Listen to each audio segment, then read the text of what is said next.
Dear friends, आज हम discuss करेंगे यूरिनरी ट्रैक्ट इन्फेक्शन या जिसको बोलते हैं यूटीआई।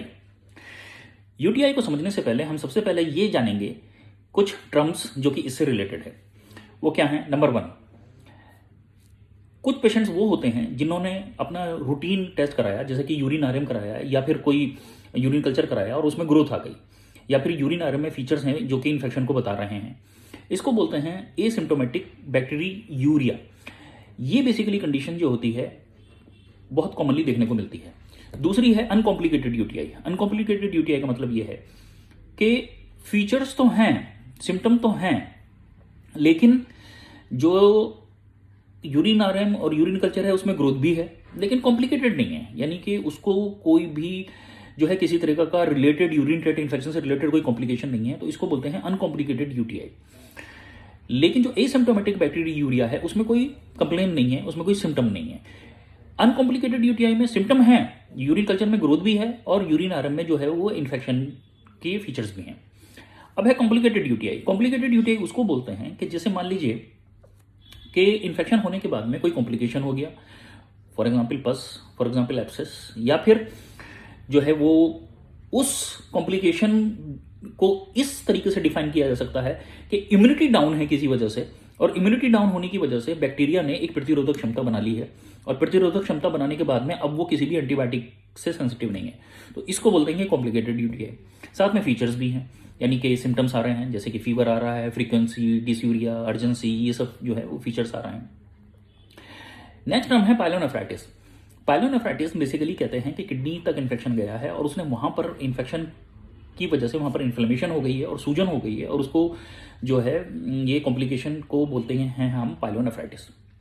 उसके बाद में हम आते हैं कि ये इन्फेक्शन कराता कौन है, वो कौन से बैक्टीरिया हैं जो इस इन्फेक्शन को कराते हैं।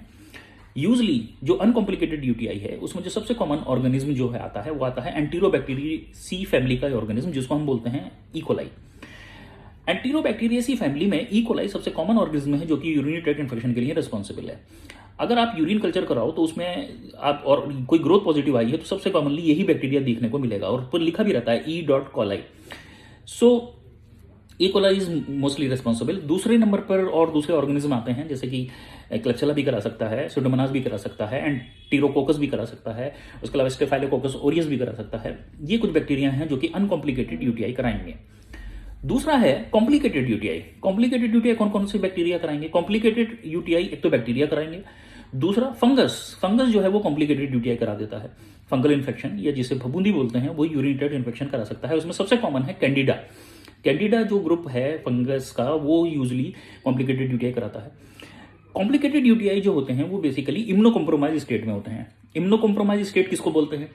इम्यूनो कॉम्प्रोमाइज स्टेट उसको बोलते हैं कि जैसे मान लीजिए किसी वजह से हमने इम्यूनिटी जो है वो डाउन कर रखी है, कोई दवाई चल रही है जिसकी वजह से इम्यूनिटी डाउन है, नंबर वन।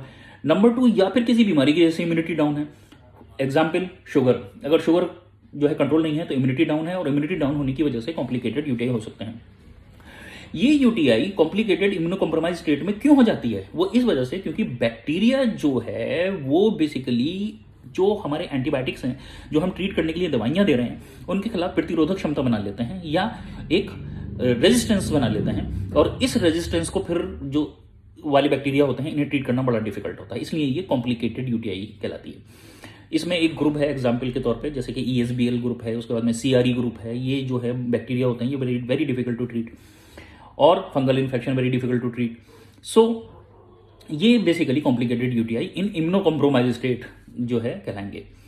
सो ये हो गए हमारे बैक्टीरिया। अच्छा, सिम्टम्स क्या आएंगे? सिम्टम्स बेसिकली जो ज्यादातर सिम्टम्स आते हैं यूरिन ट्रैक्ट इन्फेक्शन से रिलेटेड वो आते हैं फ्रीक्वेंसी, अर्जेंसी, फ्रीक्वेंसी बार बार जाना, अर्जेंसी बहुत जल्दी जाना, एकदम अर्जेंट लगा हुआ है यूरिन पास करने जाना, और डिस्यूरिया यानी कि यूरिन पास करते समय जो है वो डिस्यूरिया, पेन हो रहा है या जलन हो रही है। उसके अलावा क्या है, फीवर आ सकता है, और ये जो है यूजली फीचर्स होते हैं। कॉम्प्लिकेशंस क्या हो सकते हैं यूरिन ट्रैक्ट इन्फेक्शन के? यूरिन ट्रैक्ट इन्फेक्शन के जो कॉमन कॉम्प्लिकेशंस हैं वो हैं पायलोनेफ्राइटिस, यानी कि इन्फेक्शन जो है किडनी तक पहुंच गया है, वहां पर इन्फ्लेमेशन करा रहा है, ये पायलोनेफ्राइटिस। अब पायलोनेफ्राइटिस के बाद और क्या कॉम्प्लिकेशन हो सकता है, एब्सेस हो सकता है, वहाँ पर पस बन गया, उसके बाद में जो है वो इस एब्सेस को जो है वो ड्रेन करना पड़ता है। उसके बाद में और क्या कॉम्प्लिकेशन हो सकता है, कॉम्प्लिकेशन इसके अलावा हो सकता है AKI हो सकता है, यानी कि किडनी को इंजरी हो गई है किसी वजह से और वो यूरिया क्रिएटिनिन जो है वो बढ़ गए हैं। तो किडनी को इंजरी किसकी वजह से हुई है, वो यूरिनरी ट्रैक्ट इन्फेक्शन की वजह से हुई है, इन्फ्लेमेशन की वजह से हो गई है, और उसकी वजह से जो है यूरिया क्रिएटिनिन बढ़ गए हैं। इस तो ये एक कॉम्प्लिकेशन हो सकता है। इसके बाद में हमने टेस्ट क्या कराने हैं, बेसिकली जो यूजली हम टेस्ट कराते हैं वो ज़्यादातर यूरिन RM कराते हैं, यूरिन कल्चर कराते हैं। उसके अलावा हम जो है एक CT स्कैन कराते हैं, अल्ट्रासाउंड कराते हैं। CT स्कैन बेसिकली हम इसलिए कराते हैं कोई स्टोन तो नहीं है, इसके यूरिनरी ट्रैक्ट इन्फेक्शन का कारण कोई स्टोन तो नहीं है। यूरिन RM में हम देखेंगे कोई ल्यूकोसाइट तो पॉजिटिव नहीं है, ल्यूकोसाइट एस्टेरेस तो पॉजिटिव नहीं है, पस सेल्स तो पॉजिटिव नहीं है, WBCs कितने आ रहे हैं, उसके अलावा जो है नाइट्राइट तो पॉजिटिव नहीं है। तो ये सारे हम फीचर्स यूरिन RM में देखेंगे। यूरिन कल्चर में किसी बैक्टीरिया की ग्रोथ देखेंगे कि कोई बैक्टीरिया ग्रो तो नहीं कर रहा है। उसके अलावा CT स्कैन में हम देखेंगे कि कोई स्टोन, कोई ऑब्स्ट्रक्शन तो नहीं है, और अल्ट्रासाउंड में कोई देखेंगे कि कोई पस तो नहीं है, कोई एब्सेस तो नहीं है। ये सारे टेस्ट हम यूजली कराते हैं। लेकिन जब हमें कोई डाउट होता है तो हम ये भी देखते हैं कि ब्लड में इन्फेक्शन तो नहीं आ गया है, यूरिन ट्रैक्ट इन्फेक्शन जो है वो ब्लड में तो नहीं आ गया है, तो हम CBC भी कराएंगे, हम सेप्सिस देखेंगे, हम जो है अगर पेशेंट शॉक में है तो फिर मैं और ज़्यादा इन्वेस्टिगेशन उससे रिलेटेड हम कराएंगे। तो ये डिपेंड करता है इंडिविजुअल टू इंडिविजुअल कि हम क्या टेस्ट कराएंगे। रिस्क फैक्टर्स क्या है, रिस्क फैक्टर्स बेसिकली वो होते हैं कि जैसे मतलब वो कौन सी स्टेट होती हैं जिनकी वजह से यूरिनरी ट्रैक्ट इन्फेक्शन होने की संभावना बढ़ जाती है, कौन कौन से फैक्टर हैं। तो उसमें जो सबसे पहले नंबर पर फैक्टर है वो है शुगर, अगर कंट्रोल नहीं है तो यूरिनरी ट्रैक्ट इन्फेक्शन बड़े कॉमनली होंगे। उसके अलावा स्टोन है, यानी ऑब्स्ट्रक्शन है, ऑब्स्ट्रक्शन चाहे वो स्टोन की वजह से है या किसी और वजह से है तो वो भी जो है वो यूरिनरी ट्रैक्ट इन्फेक्शन कराएगा। उसके अलावा वेसिको यूरेट्रिक रिफ्लक्स है, यानी ये क्या होता है, इसको बोलते हैं VUR, वेसिको यूरेट्रिक रिफ्लक्स।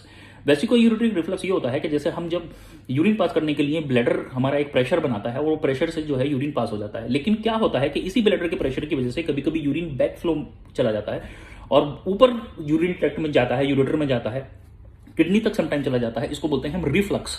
सो रिफ्लक्स की वजह से भी यूरिन ट्रैक्ट इन्फेक्शन हो सकते हैं। उसके अलावा रिस्क फैक्टर एक प्रेगनेंसी भी है, प्रेगनेंसी में भी यूरिन ट्रैक्ट इन्फेक्शन जो है तो हैं वो बड़े कॉमनली होते हैं। सो ये कुछ रिस्क फैक्टर्स हैं जिसमें जो है वो हाँ, इसके अलावा इम्यूनो कॉम्प्रोमाइज स्टेट वो हमने पहले डिस्कस की, वो भी एक रिस्क फैक्टर है। उसके अलावा सो ये कुछ रिस्क फैक्टर्स हैं जिसमें कि यूरिन ट्रैक्ट इन्फेक्शन होने के चांसेस जो है वो बढ़ जाते हैं। मैनेजमेंट, हम इसे ट्रीट कैसे करेंगे। देखिए, मैनेजमेंट के लिए बेसिकली हमारा जो मेन स्टे है वो है एंटीबायोटिक थेरेपी, एम्पेरिकल थेरेपी, या फिर जो है वो management related to antibiotics. Empirical therapy हम जब देते हैं जब हमें मालूम है कि इम्यूनो कॉम्प्रोमाइज स्टेट है और आगे इन्फेक्शन ना हो, और अभी हमारा इन्फेक्शन है और उस इन्फेक्शन को ट्रीट करने के लिए बेसिकली हम जो है वो एम्पेरिकल, जैसे कि हमें एक डाउट है कि यूरिनरी ट्रैक्ट इन्फेक्शन है लेकिन अब हम उसे ट्रीट करना चाहते हैं, उसके फीचर्स आ रहे हैं, तो हम जो है एम्पेरिकल एंटीबायोटिक थेरेपी तब देंगे। उसके बाद में जब हमारा कंफर्म डायग्नोसिस हो जाता है, यूरिन कल्चर में हमें ग्रोथ मिल जाती है, सेंसिटिविटी मिल जाती है, तो उसके अकॉर्डिंगली हम जो है वो एंटीबायोटिक देंगे। उसके अलावा हम प्रोफाइलेटिक एंटीबायोटिक देंगे। प्रोफाइलेटिक एंटीबायोटिक हम जब देंगे जब हमें मालूम होगा कि भाई आगे जो है इन्फेक्शन जो है होने की संभावना है, तो हम प्रोफाइलेटिक एंटीबायोटिक भी डाल के रखते हैं। वो सबसे ज़्यादा हम इम्यूनो कॉम्प्रोमाइज स्टेट में इस तरह का करते हैं कि हम प्रोफाइलेटिक एंटीबायोटिक यूजुअली देते हैं। रिकरेंट इन्फेक्शन हो रहा है किसी वजह से, इम्यूनो कॉम्प्रोमाइज स्टेट में है पेशेंट और रिकरेंट इन्फेक्शन हो रहा है, तो भी हम जो है प्रोफाइलेटिक एंटीबायोटिक यूज़ करते हैं। इसके अलावा कुछ कंडीशन है जैसे कि autosomal dominant polycystic kidney disease, उसमें यूरिनरी ट्रैक्ट इन्फेक्शन जो है वो बड़े कॉमनली होते हैं। उसके अलावा कुछ इन्फेक्शन हैं जैसे कि ट्यूबरकुलोसिस भी समटाइम जो है वो यूरिनरी ट्रैक्ट में देखने को मिलती है। बेसिकली प्राइमरी इन्फेक्शन जो होता है वो चेस्ट इन्फेक्शन होता है ट्यूबरकुलोसिस में, लेकिन जो यूरिनरी ट्रैक्ट इन्फेक्शन होता है वो ट्यूबरकुलोसिस के जो इन्फेक्शन है या TB के बैक्टीरिया जो हैं वो यूरिन में इन्फेक्शन कराते हैं, उसे यूरिनरी ट्रैक्ट की TB कहा जाता है। फिर उसके अकॉर्डिंगली हम जो है ट्रीटमेंट करते हैं। So this is brief about the urinary tract infection and I hope you understand. Thank you.